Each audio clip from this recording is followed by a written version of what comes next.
Huh. Fool. So-called criminal genius.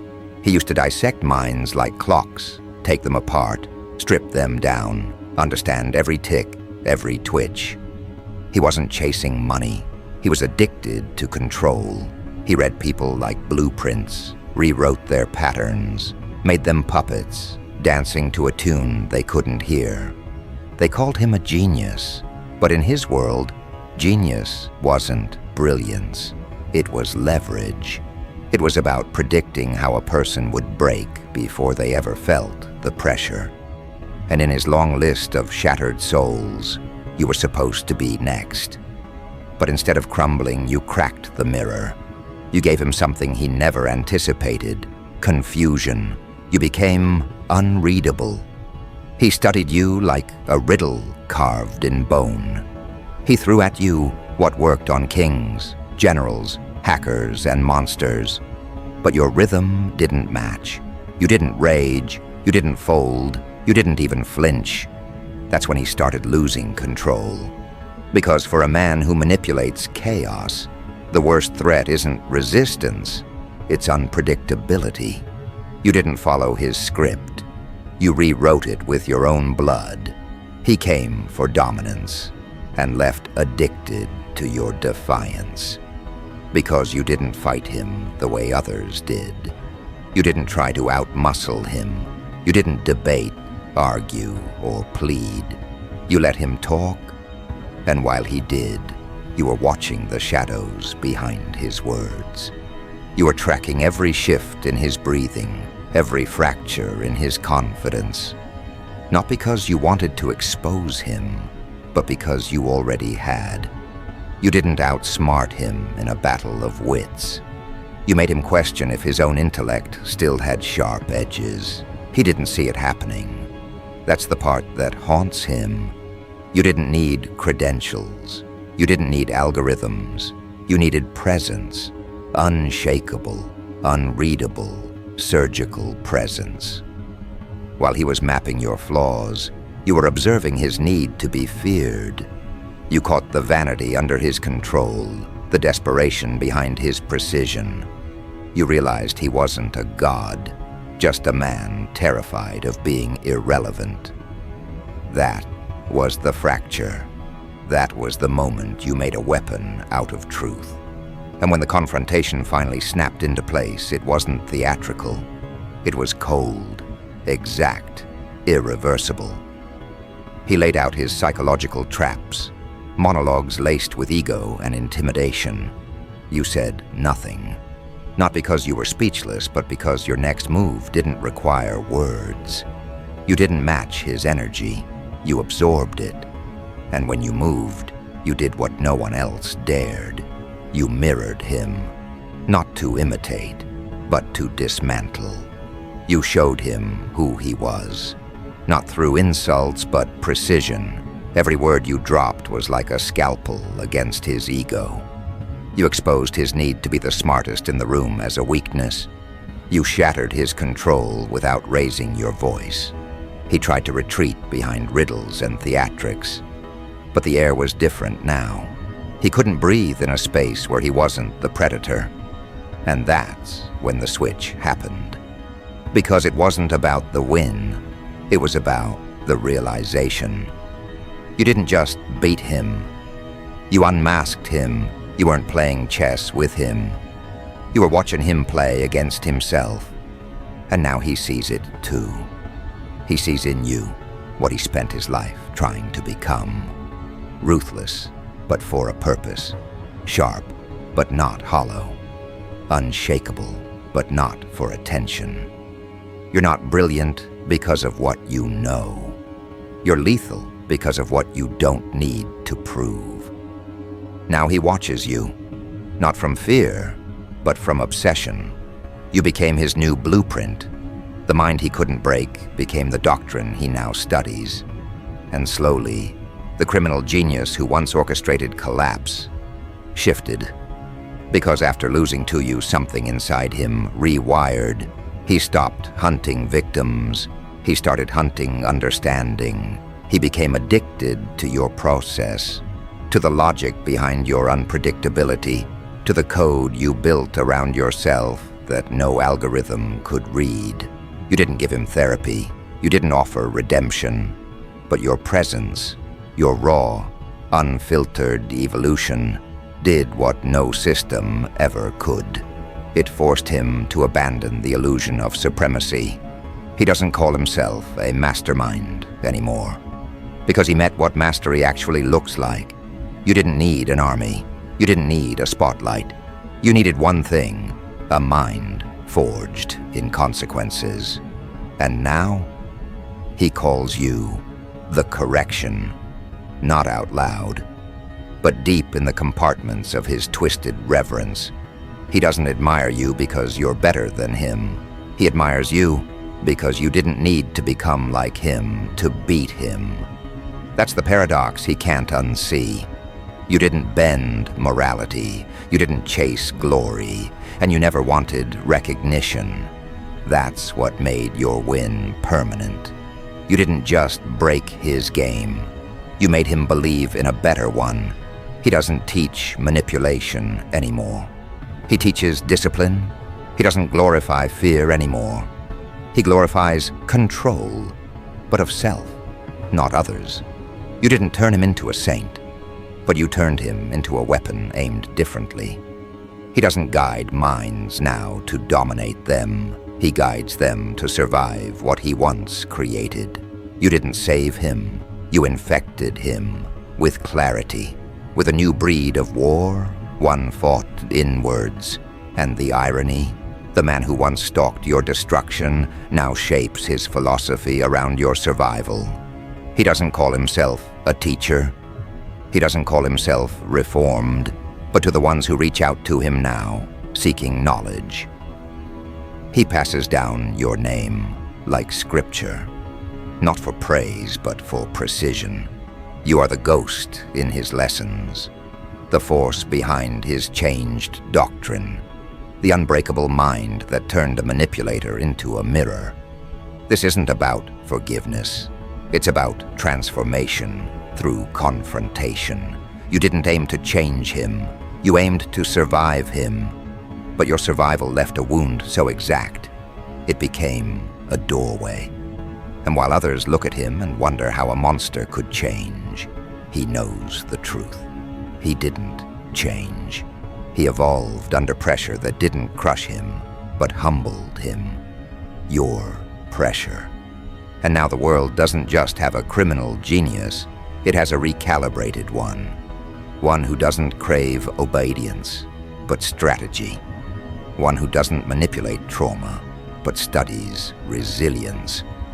And the greatest irony of all?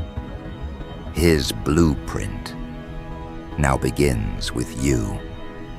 The next phase begins, not to debate, but to demonstrate. Because now it isn't about who won, it's about who rewrote the battlefield. And this battlefield isn't marked by blood, but by perception, by control, by the brutal clarity that only comes after you've outgrown the very predator sent to dismantle you. The man who once hunted minds for sport is now reshaping his entire legacy around the one person he couldn't crack. You. And it wasn't your strength that ruined him. It was your restraint. You didn't strike first. You let the weight of patience do the killing. He tells them now, the ones who come to him looking for tactics, how he once believed the world could be bent by precision alone. That if you were 5 moves ahead, you owned the room.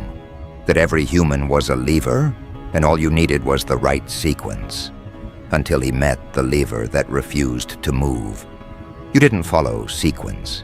You didn't bend or snap. You absorbed every tactic without flinching until the tactics turned on him. And now he teaches differently. He calls it the discipline of the unmoved. A doctrine forged from watching you endure, not attack. His students don't even realize that every lesson they're getting now isn't born from his genius. It's stolen from your reaction, from the way you didn't respond when provoked. From the way you stood still when most would burn the world just to be heard. You didn't need to explode. You let reality do the detonating. What he thought was control turned out to be noise. And what you showed him, by doing almost nothing, was the difference between reaction and dominion. You never needed to win. You only needed to make him question whether he ever understood the game to begin with. And now, the blueprint of your mind has become his operating system. The one mind he couldn't fracture is now the foundation he builds upon. But this isn't admiration, not in the way people think. This is obedience, repackaged as mentorship. This is the apex predator surrendering his ideology to a higher form of survival. You. He doesn't wear your name like a badge. He whispers it like a code. And the ones who come through him now, they don't know it. But they're being trained in your architecture. Every strategy he teaches now begins with one principle: delay the impulse. Observe the collapse. A phrase lifted directly from the moment you turned the confrontation on its head. When he tried to provoke chaos in you and ended up unraveling his own, he calls that moment his conversion. But you weren't trying to convert him. You were simply done explaining your silence to noise. He says now that you taught him how to see through masks. But he's wrong again. You didn't teach him that. You just wore none. And that's what undid him. You existed without performance. You didn't need to convince anyone of your power. You just breathed, and it was enough to terrify a man who built his empire on theatrics. Your existence forced recalibration. Now his students are being sharpened differently. They're not being trained to dominate others, but to dominate impulse, emotion, weakness. He tells them that war isn't out there. It's internal. But he only says that because he watched you weaponize your own scars like commandments. He watched you embody discipline, not recite it. He studied how you stood while being targeted and realized it was your stillness that caused the quake. The same man who once infiltrated the minds of governments now kneels in front of a new scripture, the one written by your composure under fire. Because your transformation wasn't loud, it wasn't visible, it was quiet, meticulous, and irreversible. And that terrifies him more than any weapon ever could. You didn't just survive him, you evolved without ever needing his tactics. That's what turned him. Not guilt, not defeat, inadequacy. For the first time, the criminal genius saw something he couldn't outthink. Not because you were smarter, but because you were more calibrated. You didn't think 5 moves ahead. You became the game he couldn't map. You were fluid, undefined, unshaken. And now he's made it his mission to study the very storm he couldn't predict. He tells people now that the future doesn't belong to masterminds. It belongs to the unbothered. He preaches control of the self, not the scene. He no longer worships intellect, but presence. A presence you forged not through power, but through precision. You taught him, unwillingly, that true dominance doesn't announce itself. It becomes the room. And so he's changed, but not in the way society wants change to look. He hasn't apologized. He hasn't redeemed. He's done something more terrifying. He's pivoted. And now everything he creates, builds, passes down, is infected with your design. Every protocol, every lecture, every whispered tactic in the dark. They all begin with what you didn't say. The irony is violent. You never asked to be his teacher. You didn't want a student. You just wanted to be left alone. But your resilience was so pure it turned into a doctrine. And now, the very man who orchestrated collapses has made his life a shrine to the one person who refused to fall. His empire didn't burn. It reconfigured around you. He's dangerous still, but differently. He no longer manipulates weakness. He curates strength. He trains minds not to deceive, but to detect. Not to control, but to command from within. And even though his voice leads the lectures, it's your blueprint that echoes behind every word. But you're not flattered. You're not moved. You watch from a distance, not because you want credit, but because you're waiting. You know the world isn't ready for what he's becoming. A man who used to dismantle systems is now building something more dangerous, a following forged in restraint. And you're the root of it, the unseen origin of an ideological shift. He no longer wants to be feared. He wants to be accurate. And every move he makes now, every student he molds, every rule he rewrites, he double-checks it, not against ethics, but against you. What would you allow? What would you destroy? What would you simply walk past because it wasn't worth touching? You've become his compass, not north, but truth. Because in all his years of domination, he never encountered someone who made him believe he'd been wrong the whole time. Until you.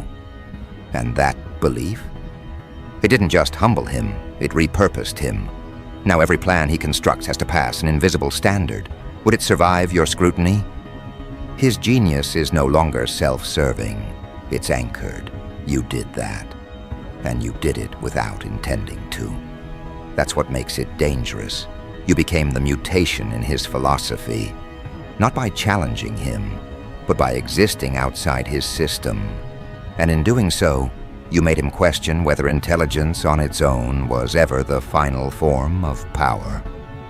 So now, when he stands before a room of disciples, he doesn't talk about how he once conquered empires with words. He talks about the day his words were useless, the day his structure collapsed, not from rebellion, but from reflection. And the face of that reflection was yours. This isn't mentorship.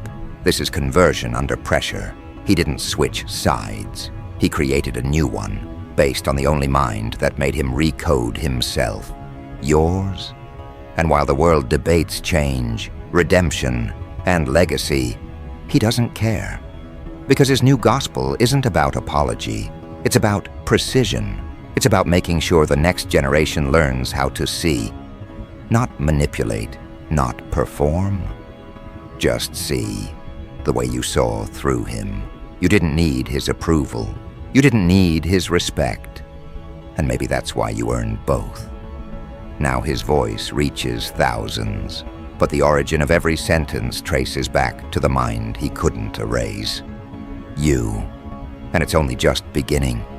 Because what he built before was dangerous, but what he's building now is strategic, not for destruction, but for reconstruction by design. And the design still leads back to you. Because whether he admits it publicly or not, your influence has become the unspoken architecture behind every principle he breathes into his new order. Not a copy, not worship, but replication through reverence. What began as obsession turned into blueprint. What began as defeat turned into doctrine. He doesn't follow you. He doesn't idolize you. He constructs around the impact you left behind. The kind of impact that didn't demand recognition, only inevitability. You never offered lessons. You weren't a teacher. You were a consequence. And in a world addicted to cause and effect, your existence became the effect he couldn't trace. Back to any cause that made sense. You were outside of pattern, outside of motive. And that's why you rewired him. Because people like him can navigate chaos. They can twist emotion, but what they can't touch is clarity. And you were the embodiment of it. Now he trains others to operate like ghosts, but not in shadows, in awareness. He's evolved from predator to architect, from manipulator to mechanic. Not because he became softer, but because he saw that force without calibration always collapses. He learned that from you. The way you moved through confrontation, not with speed, but with weight. You weren't loud, you were calculated, and that terrified him more than any scream ever could. His life before you was based on extraction. Extract the fear, extract the weakness, extract the flaw. Now he studies insertion of purpose, of thought, of exactness.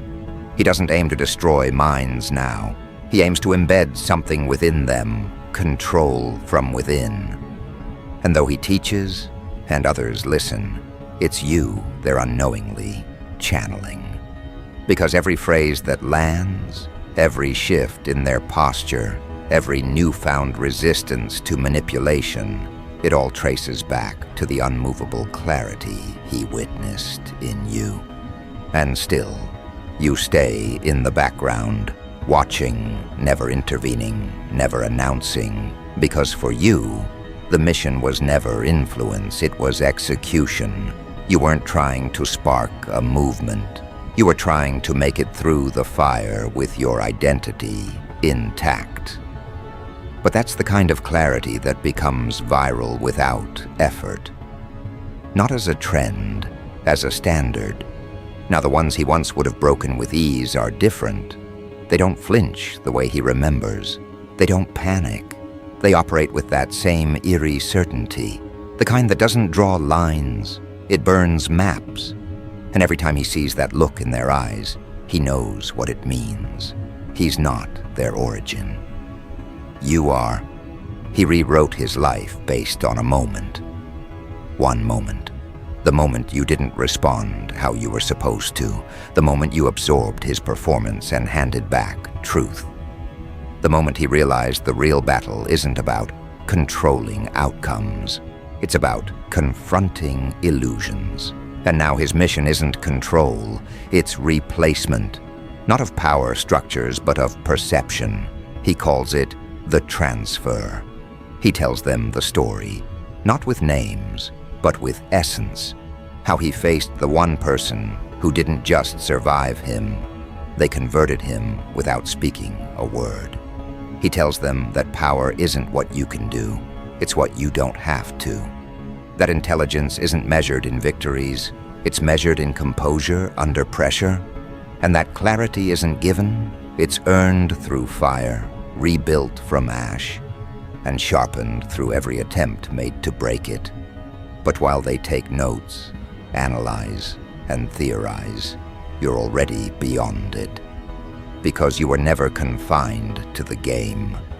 You were the quiet war beneath it. The force that doesn't show up in the records, but lives in the recalibration of every mind that survived its own collapse. They think this started when you outsmarted him. But they're wrong. It started long before that. It started the moment you stopped trying to be understood and started becoming undeniable. That's the virus you left in him. The shift from domination to detachment. From ego to execution. From seeking followers to building fortresses of self. And now, every person he trains is a reflection of that mutation. Not aggressive, not arrogant, just ready. They don't chase applause, they track alignment. They don't react, they redirect. And they do it all because of a story passed down by a man who was once the most dangerous mind alive. Until he met yours. He doesn't fear you now, but he fears the impact of what you've triggered, because it's spreading, quietly, relentlessly, unstoppably. A movement with no leader, no slogan, no doctrine, just precision, passed through behavior. The kind of power that doesn't need visibility to exist. It's in how they breathe now, how they wait, how they choose not to respond, and how that choice becomes a weapon sharper than any threat. And here's the part no one talks about. You didn't need to win the confrontation to dominate the outcome. Because domination wasn't the goal. Direction was. And you chose one so unforgiving, so clear, so resolute, that even the man who thought he controlled outcomes had no choice but to follow it. And in doing so, he built something you never planned, but something that now carries your DNA in every action it triggers. Now his legacy doesn't live in the destruction he caused, but in the discipline he reshaped. And even though his voice leads the charge, your presence is the undertow, pulling minds into focus, forcing intentions to be checked, filtering out the noise. You became the calibration point for a generation that doesn't need to scream to be dangerous. But what they don't know, what he doesn't even fully realize, is that you've moved on. You're building something else, not in opposition, in evolution, because the war he thinks is over was just your first trial. You didn't come here to beat one mind. You came to bury the entire framework that allowed people like him to exist without being challenged by real presence. You came to shift how power is perceived, and now that the first layer's cracked, you're going deeper. You're not watching anymore. You're positioning, not as a leader, but as a frequency, one that only the precise can detect. You're building corridors in the minds of those who are ready. And you're not leaving blueprints. You're leaving scars that only open when strength meets clarity. You've moved beyond confrontation. You've become a filter. And those who don't match, they evaporate. No noise, no fire, just absence. That's the level he'll never reach. He may carry your structure, but he can't carry your essence. Because he needed collapse to change. You were built in it. He adapted. You originated. And that difference, that gap, will forever keep him in orbit, no matter how close he thinks he's come. And the ones who follow him now, some will rise, some will fracture, but the ones who truly align will start to feel it, the pull of something higher than strategy, the presence of a force that doesn't need to be announced to be real. They'll feel it in moments of still pressure, in decisions that demand more than logic. They'll feel you, and they won't know why, because you're not in the room anymore. You are the room, not the echo, not the memory, the current that rewired a former genius and is now training a new breed of survivors, not warriors, weapons, precise, intentional, calm. You outsmarted a criminal genius. He couldn't beat you, so he became the bridge to spread you, and now your reach has no face, no voice, just impact. The future doesn't belong to those who win arguments. It belongs to those who don't need to speak to leave permanent effects. You didn't come to be known. You came to be felt. And now you are everywhere.